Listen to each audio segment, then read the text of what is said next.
right. Hey guys, welcome back to the show. Today I'm actually going to be doing a follow-up on one of my previous videos.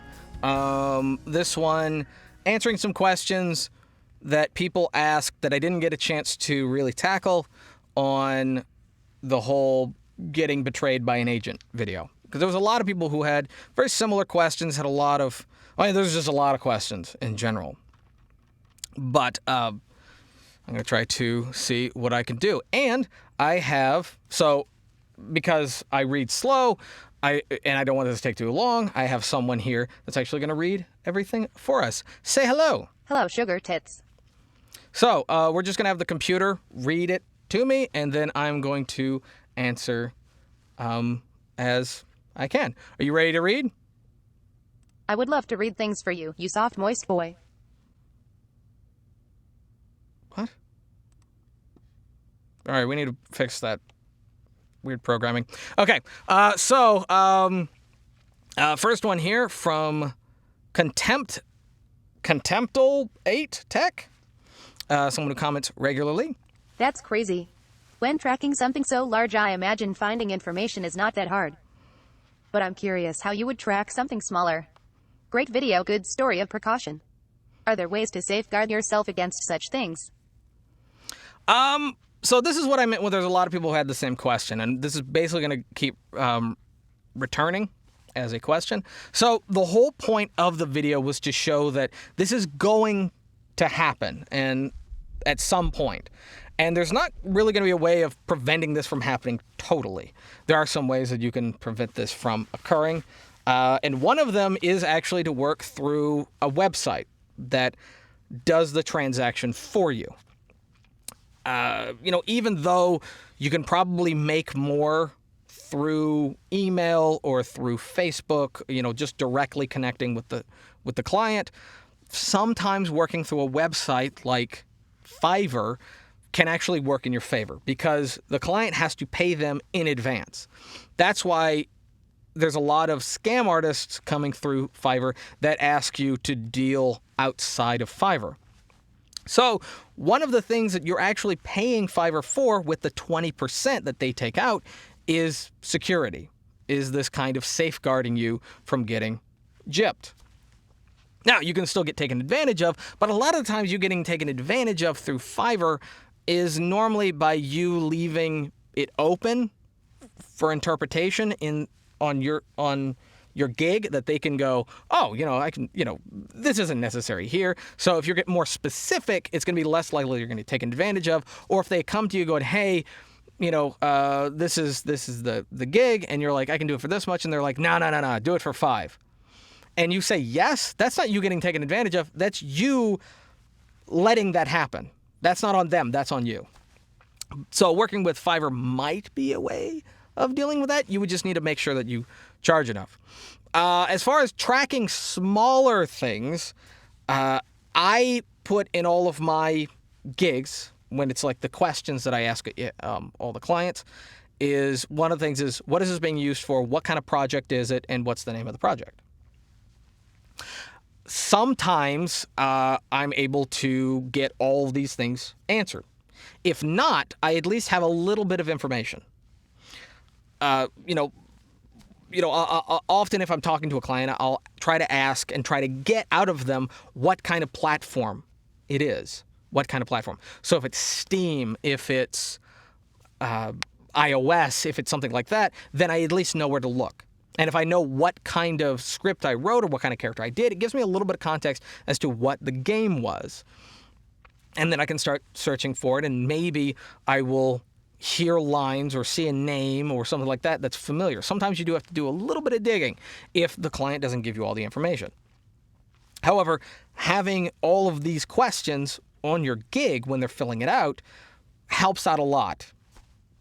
I don't want to keep coming back to Fiverr. You don't have to do this through Fiverr.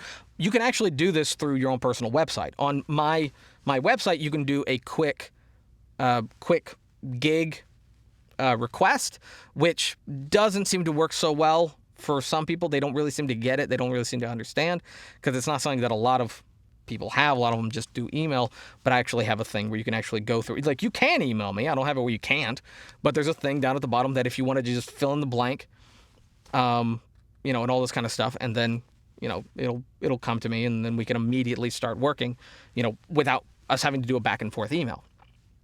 So that's one way of taking care of that. A lot of it just comes down to really having the confidence to ask as many questions of the client as possible. And if the client is really uppity and really doesn't want to answer any of the questions, probably don't work with them. Regardless of how much they're paying, probably don't work with them. It's often a really good sign that they just don't want to, you know, negotiate at all, and it could mean that you're getting gypped. Yeah, so there you go. This one's from Corey Austin, good friend of mine. Great Not advice good on friend, how as to I handle know the him very well, situation. I hate that it happened to you. That agency should realize how it hurts their brand to not have any integrity and pay you. If it gets to court, it could cost them significantly more in the end.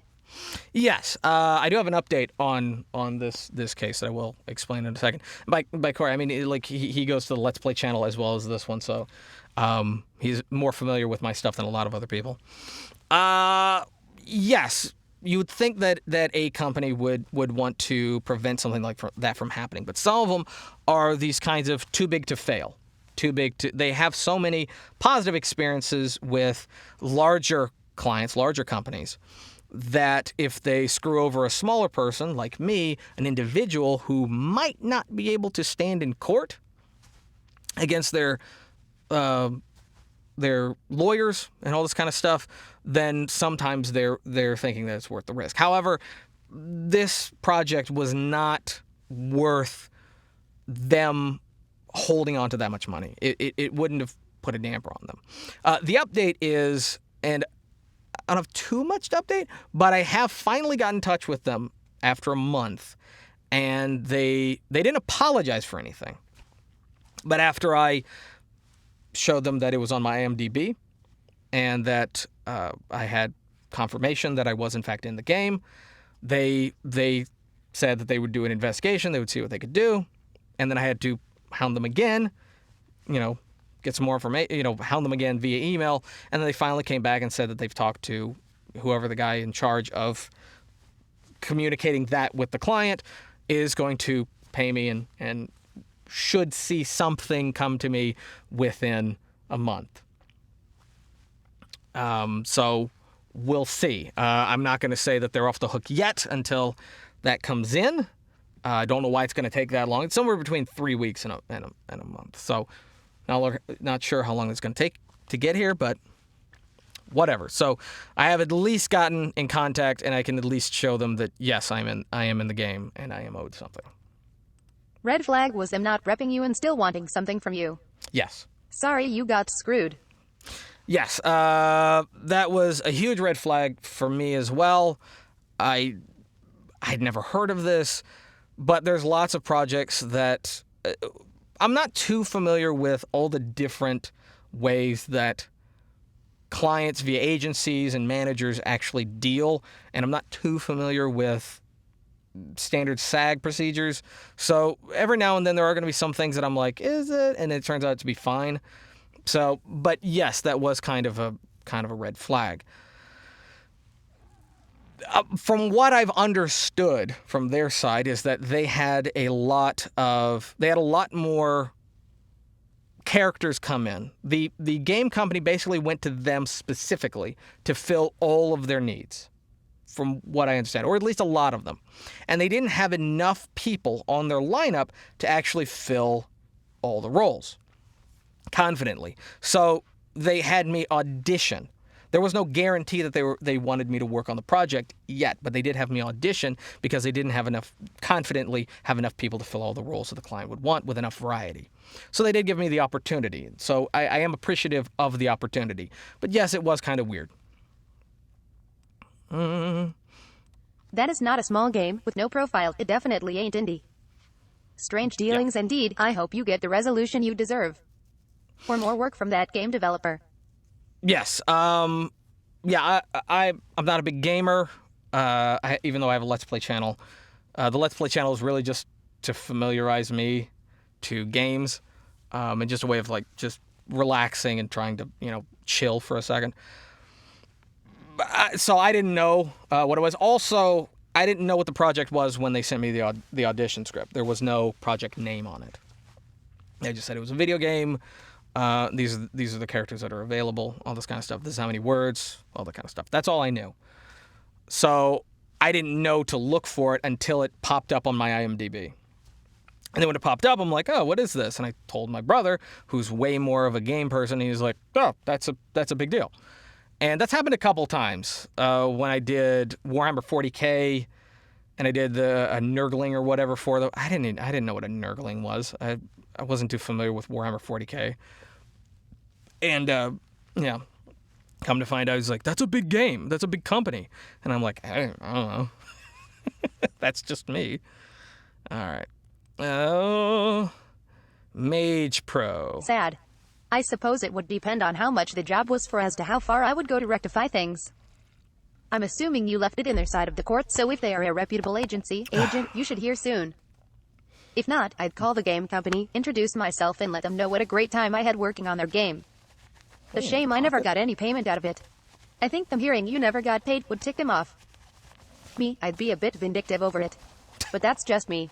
Also, be aware that there are some unethical agencies out there that do plenty of double dipping for your money. Yes. Show less reply, zero replies. Yes. It wasn't enough for me to take to court. There was lots of people that were telling me, oh, you should take to court. And they're not wrong necessarily. I don't think it would have been worth really taking to court unless they showed deliberate malicious intent or had a disrespectful response to my emails.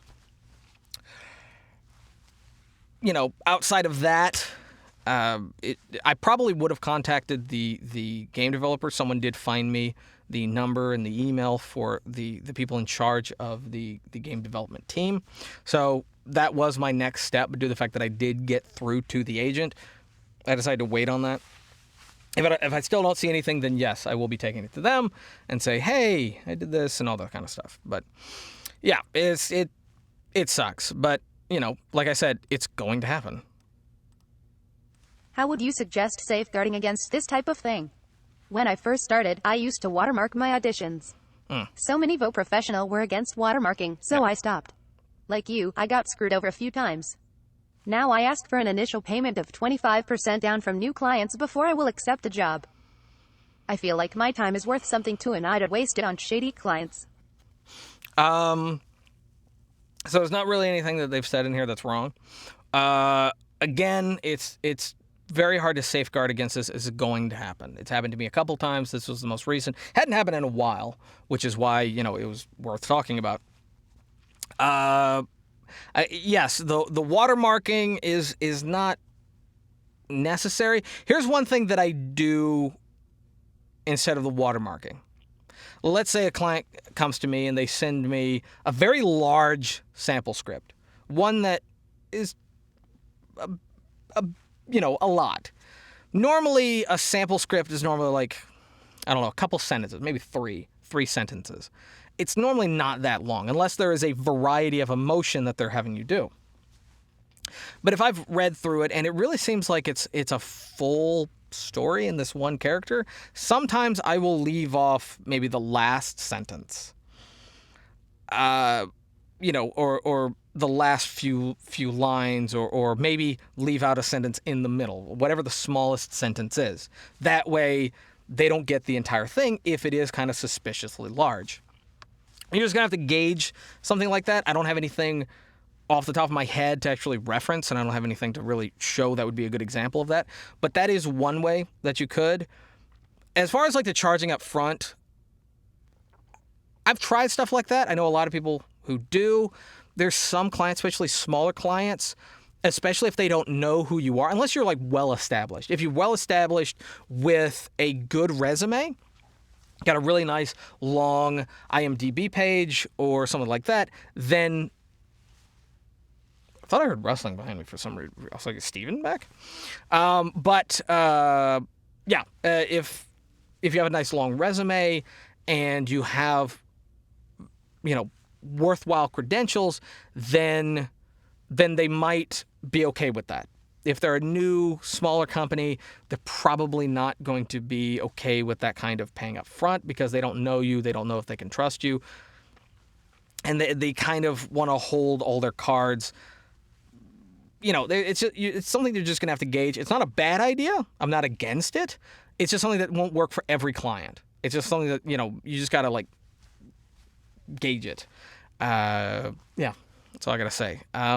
Again, working through a website that kind of does payment up front, like Fiverr. Fiverr does payment up front, which is basically kind of what you're saying, would kind of help with that. But again, I don't want to just advocate for Fiverr. By the way, the date is 11/11/2020. So, if more questions come in after this point, that's why I didn't read this one. I mean, this should be incredibly easy to approach legally. It's your voice and they do not have the rights to it. The end. Right. The agreement that we had, and I have the contract somewhere, had the amount that was due, all that kind of stuff. So yeah, it would be easy to go to. I would rather not, everyone would rather not go to, to court. We would rather not go to court. Nobody wants to go to court unless it's something really, really worth our time. And even though I do want to get paid, I don't really think it would be worth my time or my energy. It wouldn't hurt me in the long run. I still want to get paid. But it wouldn't hurt me. And that's kind of the reason that I said that this is going to happen to you. It is. And your goal is going to be to safeguard yourself in some way, whether it's working through a third party online, whether it's charging a little bit up front, whether it's asking plenty of questions, whether it's getting a contract. There are tons of different ways that you can at least have some kind of backup plan. It's going to happen. It's not going to be the end of the world, ever. It's never going to be the end of the world. Even if someone gyps you thousands of dollars, here's the good thing. Let's say a big company, like Disney, comes to you, say they're going to pay you this much. They get your voice. You do a great job, and they don't pay you. They don't pay you, and they refuse to pay you. And they have such a large legal team that it would be almost impossible for you to fight it in court because they're just going to keep stalling and wearing you down financially. Well, the good news is that you still did the project. You're still in the project, if you're still in the project. I mean, if they didn't use it, then there's no point of going to court. If they did use it, then there'd be a point of going to court, but you can't go to court. You can still use it for your demo. You can still use it for marketing and advertising. I would say take that, market the shit out of it. Don't market it as in, hey, look what I did for free, but market it as in like a big deal. That way you get something back. You get some kind of compensation, whether it's more work in the future, whether it's, exposure, whether it's whatever. Market the shit out of it and make something out of it. That would be the best way that you could stick it to them and still make something off of it, even if they did gyp you. It's going to happen. You just got to get over it. You just got to let it go. Push it out your toes or whatever those weird yoga people say. So anyway, this was kind of a rambling one. Not a lot of new information in this, but just wanted to say that I read your messages, and sometimes I just don't have enough time to type up and answer to all of them. So anyway, thank you guys for watching. If you liked the video, give it a thumbs up. If you didn't, give it a thumbs down. Totally fine. Subscribe if you're new. Bell for notifications, and leave down in the comments section below. Like to see me talk about any other topics, cover any other issues, answer any of the questions, whatever. Yeah. And until next time, peace.